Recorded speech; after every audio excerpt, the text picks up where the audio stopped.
Welcome to the Deep Dive. Today, we're really digging into something important that challenges women often run into in the workplace. That's right.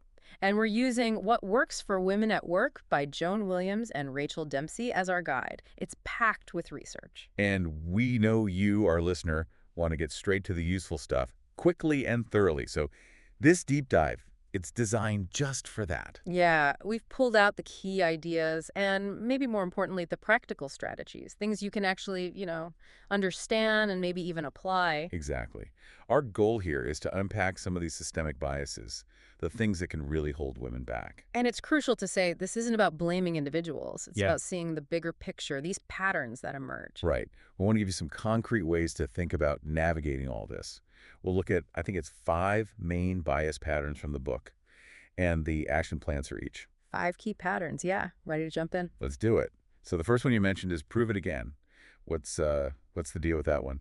Okay, prove it again.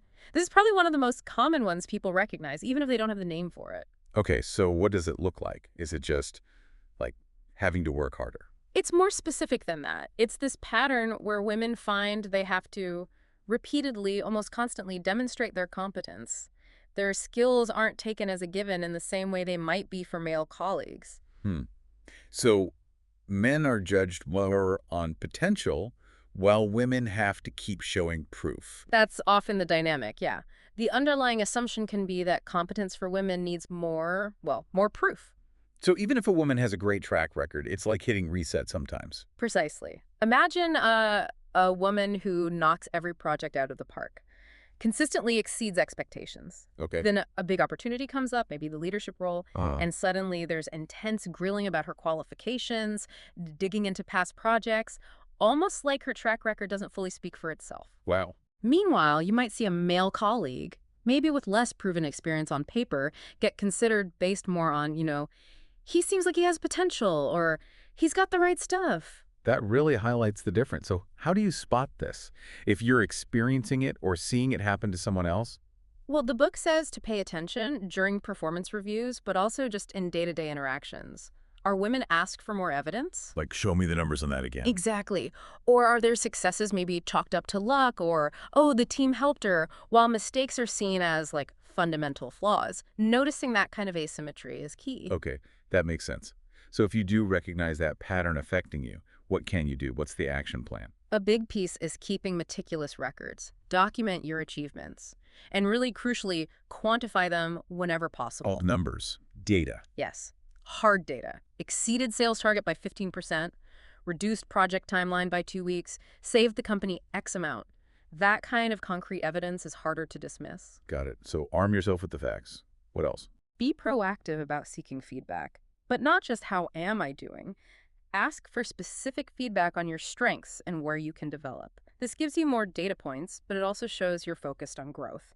Okay. And then strategically build your reputation as the go-to person for something specific, your area of expertise. Like become known for that skill. Exactly. Volunteer for projects that showcase it, share your knowledge, make sure people know what you contributed. It's about actively managing how you're perceived, backed by solid proof. Right. Controlling the narrative with facts. Okay, let's move to the next one, which sounds really tricky. The tightrope. Ah, yes. The tightrope. It's a tough one. It describes this double bind women often find themselves in. Double bind. How so? Well, you're penalized if you act in ways seen as too stereotypically masculine, like being very assertive or direct. Then you risk being called, aggressive or worse. Okay, the bitch label, basically. Right. But if you act in ways considered more stereotypically feminine, maybe more collaborative, less overtly dominant, you risk being seen as not tough enough, a pushover, or lacking leadership qualities, maybe even a bimbo. Wow. So you're walking this incredibly fine line all the time. That sounds exhausting. It is, and you see this pop up a lot in feedback, which is one way to spot the pattern. How does it show up in feedback? You might get completely contradictory advice. One review says she needs to be more assertive, take charge more. The next might say she comes across a bit too strong, needs to soften her approach. Impossible to win. It can feel that way. Also, just watch group dynamics. Are women interrupted more? Are their ideas ignored, then praised when a man says the same thing? That's often part of the tightrope dynamic. Okay, so the book breaks the action plan for this into 2 parts. Right. tackling both sides of that tightrope. Let's start with the neither a bitch part. How do you navigate being seen as too aggressive? One tactic is using humor. It can sometimes diffuse tension if you need to be direct. Strategic self-promotion is also important. How do you do that without sounding like you're bragging, which can backfire? Focus on the facts and the impact. My team achieved X, not I'm amazing because I did X. Frame it communally sometimes. And crucially, build allies. Both men and women who get it and can vouch for you or amplify your points. Allies sound key. Okay, what about the other side? Avoiding the bimbo perception or being seen as not credible enough. The Nora bimbo part of the plan. This really comes down to demonstrating competence and authority through your expertise. Make sure you know your stuff, present ideas clearly, logically. So substance over style, or rather letting substance drive the style. Kind of. You don't necessarily have to change your authentic style completely, but you need to ensure your communication, how you speak, your body language, the quality of your arguments clearly signals your expertise and confidence. Let your competence shine through. It really is a constant balancing act. Okay, let's shift gears to another major bias, especially for working parents, the maternal wall. Right. The maternal wall. This covers the specific biases mothers in particular often face after having children. What are the core assumptions driving this? There are a few common ones. Assumptions that suddenly their commitment to their job will drop, or their competence will somehow decrease, or they won't be ambitious anymore. And these are just assumptions, not based on the individual woman's actual performance or stated goals. Exactly. That's the insidious part. These assumptions get projected onto mothers regardless of their actual dedication or skills. And I imagine that has real negative impacts on their careers. Absolutely. It often leads to mothers being passed over for promotions or not being given challenging assignments or being left out of the running for leadership tracks. It's a huge barrier. It sounds like it could be subtle sometimes, too. Yeah. How do you spot these maternal wall patterns? It can be subtle. Maybe being left off important email chains or meeting invites, not being considered for stretch assignments after returning from leave, even if they've said they want them. Like people just assume they won't want the extra work. Precisely. Or comments like, oh, you probably want to get them into the baby, used as a reason not to give them a demanding project. Hearing jokes or comments that reinforce stereotypes about working mothers' priorities or capabilities. Okay. So if you're facing this, what's the action plan? What can mothers do? Proactive communication is key. Clearly state your career goals and your continued commitment. Don't let assumptions fill the void. So speak up about wanting those challenging projects. Yes, and actively seek out support networks. Connect with other working parents who understand the pressures and can offer advice and, frankly, solidarity. That sounds really valuable. Anything else? Find tactful but firm ways to challenge the assumptions when they surface. If someone assumes you're not available for travel, you might say, actually, I've arranged childcare and I'm keen to be involved in that project. It's about gently pushing back with facts about your capabilities and availability. Right, resetting those assumptions. Okay. Now, there's another dynamic the book discusses, one that can happen among women, the tug of war. What's going on there? Yeah, the tug of war. This describes a situation where, unfortunately, sometimes women end up in conflict or competition with each other at work. Why does that happen? The book suggests it's often fueled by scarcity. When women see very few positions for women at the top or limited opportunities overall, it can create this feeling that you have to compete against other women for those few spots. Internalized biases can play a role too. That's really counterproductive, isn't it? It kind of undermines everyone. Totally. It prevents women from building collective power and supporting each other's advancement. It serves the status quo, really. So what are the signs? How do you know if this tug-of-war dynamic is present? You might see women comparing themselves negatively to female colleagues, or maybe subtly undermining each other. A lack of celebrating others' wins. Like a zero-sum game mentality. Exactly. Maybe senior women aren't mentoring junior women, or there's just a general feeling of rivalry instead of collegiality among women. So how do we counteract that? What's the tug-of-war action plan? It's really about intentionally building solidarity. Foster mentorship relationships between women, senior women, helping junior women, peers, supporting peers. Actively lifting each other up. Yes, and promoting collaboration. Look for opportunities to work together on projects. View other women as potential allies, not automatic competitors. And encourage open dialogue when conflicts do arise. Try to address them constructively. Build bridges. That makes so much sense. We need more collaboration, less competition. Okay, now a really crucial point the book makes is that gender bias isn't monolithic. The chapter title itself says, "The experience of gender bias differs by race." This brings in double jeopardy. Absolutely critical. This is about intersectionality. The simple fact is the experience of being a woman at work isn't the same for all women. Race, ethnicity, sexual orientation, other aspects of identity, they intersect with gender to create very different realities. So women of color, for instance, face something different than white women. Yes. Women of color often experience both gender bias and racial bias, and these biases compound each other.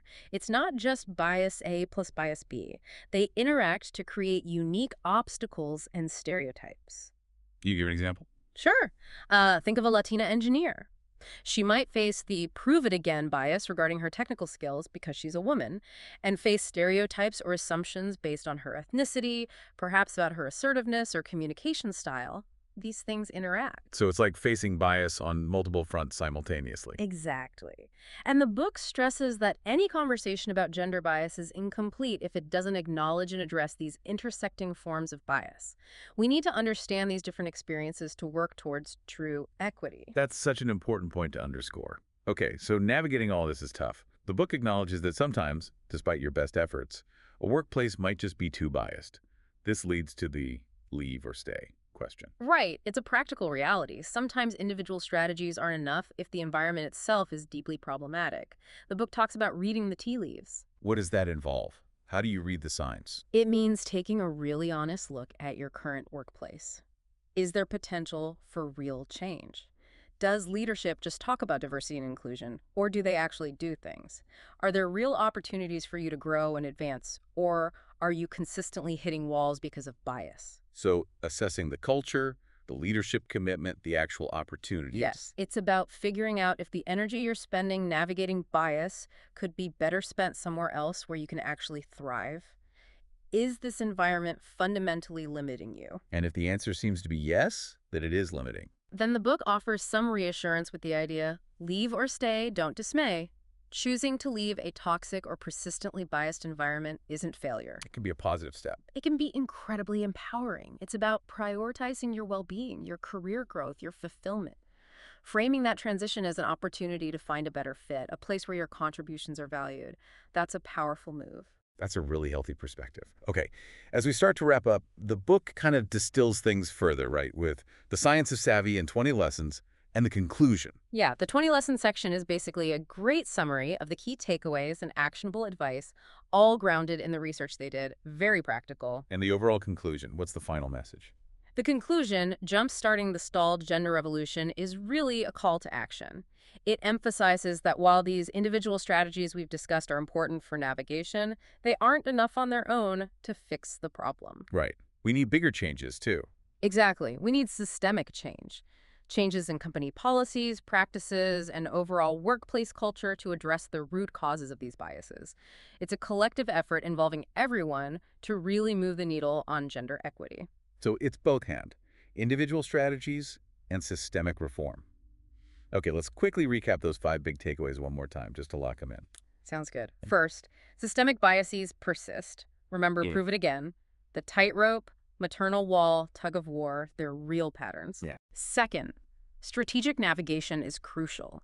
Using those action plans can really help you manage these situations. Okay. Third, intersectionality matters. Bias isn't one size fits all. Race and other identities significantly shape the experience. Crucial. Fourth, support networks empower. Allies, mentors, peer support, they make a huge difference. Definitely. And fifth, change requires collective action. We need both individual efforts and broader systemic changes in our workplaces. Fantastic summary. These are such vital points. Hopefully, just understanding these patterns and knowing there are strategies give you, our listener, a bit more power in navigating your own career. Yeah, definitely reflect on your own experiences. Do any of these patterns feel familiar? And that leads us to a final thought to leave you with. Considering these persistent biases we've talked about, what's maybe one small but significant change you think could have the biggest ripple effect in making workplaces more equitable? Something to chew on. Maybe discuss it with colleagues, mentors, Yeah. keep the conversation going. Thank you so much for taking this deep dive with us today. It's a complex topic, but a really important one. We hope it's giving you some valuable food for thought and maybe some practical tools, too.